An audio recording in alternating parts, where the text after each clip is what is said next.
பிரியமானவர்களே, ஆண்டவராகிய இயேசு கிறிஸ்துவின் நாமத்தினாலே உங்கள் யாவரையும் அன்போடு கூட நான் வாழ்த்துகிறேன். ஆண்டவர் கிருபையாய் நமக்கு கொடுத்த இந்த புதிய நாளுக்காக முதலாவது நாம் ஆண்டவருக்கு நன்றி சொல்லுவோம். கர்த்தரின் வெளிச்சம் ஜீவனின் பலனும் கிருபையாய் ரட்சிப்புமானார். கர்த்தரின் வெளிச்சம் ஜீவனின் பலனும் கிருபையாய் ரட்சிப்புமானார். அஞ்சிடாமல் கலங்காமல் பயமின்றி திகிலின்றி அனுதினம் வாழ்ந்திடுவேன். அஞ்சிடாமல் கலங்காமல் பயமின்றி திகிலின்றி அனுதினம் வாழ்ந்திடுவேன். காலையும் மாலைய வேளையும் கர்த்தரை கருத்துடன் பாடிடுவேன். இந்த நாளுக்கு இந்த ஆண்டவர் கொடுக்கிற ஒரு வார்த்தை 2 சாமுவேல் புஸ்தகம் 22ஆம் அதிகாரம் 29வது வசனம். 2 சாமுவேல் 22:29. கர்த்தராகிய தேவரீர் என் விளக்காயிருக்கிறீர், கர்த்தர் என் இருளை வெளிச்சமாக்குகிறவர். இந்த காலை வேளையில் ஆண்டவருடைய வார்த்தை சொல்லுகிறது, கர்த்தர் இருளை வெளிச்சமாக்குகிறவர். ஆண்டவர் இந்த காலை வேளையில பலவிதமான இருள் சூழ்ந்த நிலைமைகளை ஆண்டவர் மாற்றி ஒளி கொடுக்கிற ஒரு வாழ்க்கைக்குள் இந்த காலை வேளையில ஒவ்வொருவரையும் நடத்தி செல்ல ஆயத்தமா இருக்கிறார். ஆகவே தான் இங்கு எழுதப்பட்டிருக்கிறது, கர்த்தராகிய தேவரீர் என் விளக்காயிருக்கிறீர். நீர்தான் என்னுடைய விளக்கு, என்னுடைய வாழ்க்கையில ஒளியேற்றி வைக்கிறவர்.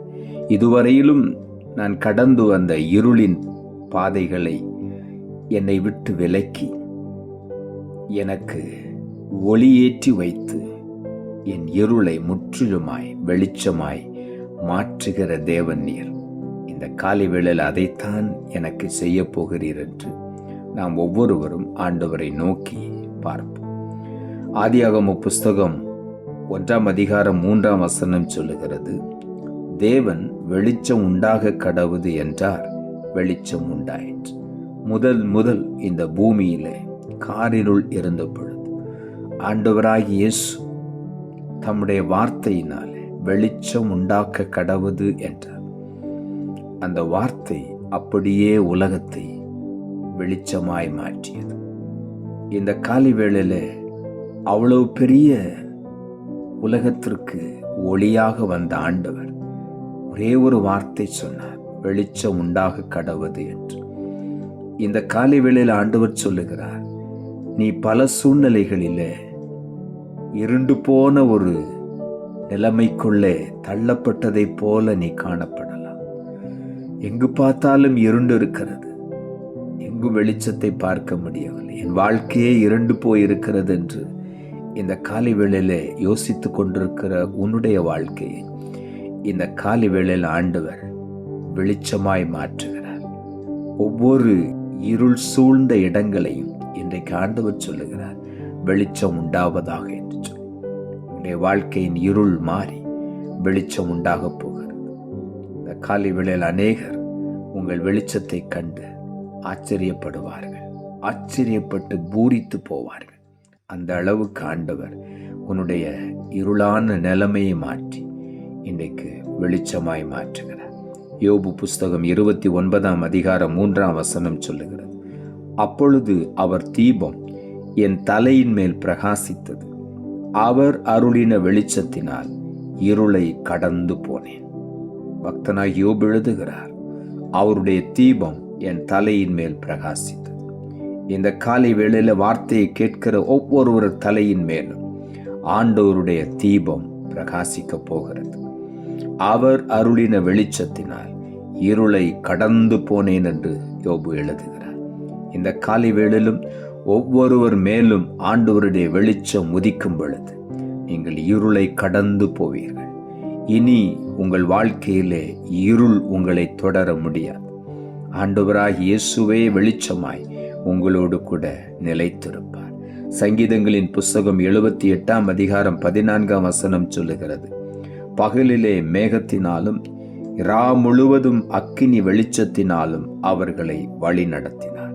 ஆண்டவர் தம்முடைய ஜனங்களை வழிநடத்தி செல்லும் பொழுது, வனாந்தர மார்க்கமாய் அவர்களை கானானுக்கு அழைத்து செல்லும் பொழுது, வேதம் சொல்லுகிறது, இருளை வெளிச்சமாய் மாற்றி இரவு முழுவதும் அக்கினி வெளிச்சத்தினாலே அவர்களோடு கூட ஆண்டவர் அவர்களை வழிநடத்தி சென்றார்.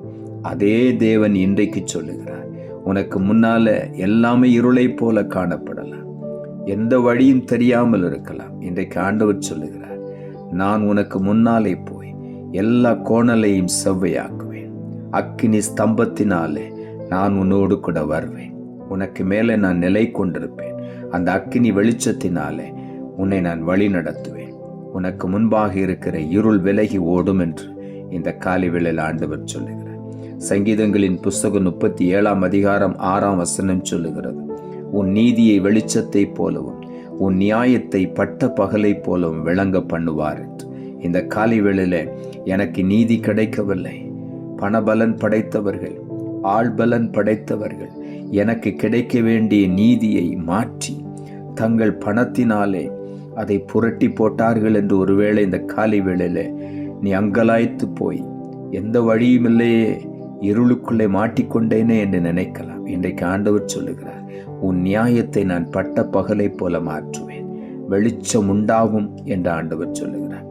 உன் நியாயம் வெளிப்படும், உன் நீதி வெளிச்சத்தை போல வெளியரங்கமாகும். உன்னுடைய நீதி ஒருவேளை மற்ற மனிதர்களினாலே, பணபலன் படைத்தவர்களினாலே, ஆள்பலன் படைத்தவர்களினாலே அந்த நீதியை ஒருவேளை அவர்கள் மறைத்திருக்கலாம். ஆனால் இன்றைக்கு ஆண்டவர் சொல்லுகிறார், நான் உன்னோடு கூட வருவேன். உன் நீதியை வெளிச்சத்தை போலவும் உன் நியாயத்தை பட்ட பகலை போல விளங்க பண்ணுவேன் என்று ஆண்டவர் சொல்லுகிறார். ஏசாயா தீர்க்கதரிசன புஸ்தகம் 60 அதிகாரம் 20 சொல்லுகிறது, உன் சூரியனை நீ அஸ்தமிப்பதும் இல்லை, உன் சந்திரன் மறைவதும் இல்லை, கர்த்தரே உனக்கு நித்திய வெளிச்சமாயிருப்பார், உன் துக்க நாட்கள் முடிந்து போகும். இந்த காலை வேளையில் ஆண்டவர் சொல்லுகிறார், நான் உனக்கு விளக்காயிருக்கிறேன். உன் வாழ்க்கையில நான் ஒளியேற்றி வைக்கப் போகிறேன். உன் இருளை நான் வெளிச்சமாய் மாற்றுகிறேன். உன் சூரியனாகிய ஆண்டவராகிய இயேசு இனி அஸ்தமிப்பதில்லை, உன் சந்திரன் மறைவதும் இல்லை, கர்த்தரே உனக்கு நித்திய வெளிச்சமாயிருப்பார், உன்னுடைய துக்க நாட்கள் முடிந்து போகும் என்று ஆண்டவர் சொல்லுகிறார். நீ துக்கப்பட்ட நாட்கள், வருத்தப்பட்ட நாட்கள் எல்லாவற்றையும் ஆண்டவர் மாற்றி போடுகிறார். இன்றைக்கு இருளை வெளிச்சமாய் மாற்றி உன்னுடைய வாழ்க்கையை பிரகாசிக்க பண்ண போகிறார். அதற்காக உள்ளத்தின் ஆழத்திலிருந்து ஆண்டவருக்கு நன்றி சொல்லிக் கொண்டே இருப்போம். நாம் ஜெபிப்போம். அன்புள்ள ஆண்டவரே, கிருபையாய் நீர் கொடுத்த இந்த புதிய நாளுக்காய் மறுபடியும் உமக்கு நன்றி செலுத்துகிறோம். ஆண்டவர் கொடுத்த ஜீவனுள்ள வார்த்தைக்காக நன்றி. கர்த்தராகிய தேவரீரின் விளக்காய் இருக்கிறேன், கர்த்தரின் இருளை வெளிச்சமாக்குகிறவர் என்ற வார்த்தையை கொடுத்தீர். வசனத்தை கேட்டுக்கொண்டிருக்கிற ஒவ்வொருடைய வாழ்க்கையிலும் இன்று காலை வேளையில இதுவரையிலும் அவர்களை மறைத்திருக்கிற இருள், அந்தகாரம் அவர்களை விட்டு விலகுவதாக இன்றைக்கு ஆண்டவர் சொல்லுகிறேன். உன்னுடைய துக்க நாட்கள் இன்றோடு முடிவடைகிறது. இனி உன்னுடைய வாழ்க்கையில எல்லாமே சந்தோஷமும் மகிழ்ச்சியும் உன்னை நிரப்பிக்கொண்டே இருக்கும். உன் இருள் விலகிவிட்டது. இன்று முதல் கர்த்தரின் வெளிச்சம் உன்மேல் வீசும். உன்மேல் உதிக்கிற ஒளியின் இடத்துக்கு ஜாதிகள் புறப்பட்டு வருவார்கள், ராஜாக்கள் வருவார்கள். நீ எழும்பி பிரகாசிக்க போகிறாய் என்று இந்த காலை வேளையிலே நீர் ஒவ்வொருவரையும் பார்த்து சொல்லுகிறபடியினால் உமக்கு நன்றி. ஒவ்வொருவரும் இதுவரையிலும் கடந்து வந்த இருளை ஆண்டவர் முற்றிலுமாய் அகற்றி வாழ்க்கையில் ஒளியேற்றி வைத்தபடியினால் உமக்கு நன்றி. ஒவ்வொருவரும் உமக்காக பிரகாசிக்க போகிறபடியினால் உமக்கு நன்றி. நீர் அப்படி செய்கிறபடியினால் உமக்கு நன்றி செலுத்துகிறோம், தாழ்த்துகிறோம். இரட்சகர் இயேசுவின் நாமத்தில் ஜெபிக்கிறோம் நல்ல பிதாவே, ஆமென்.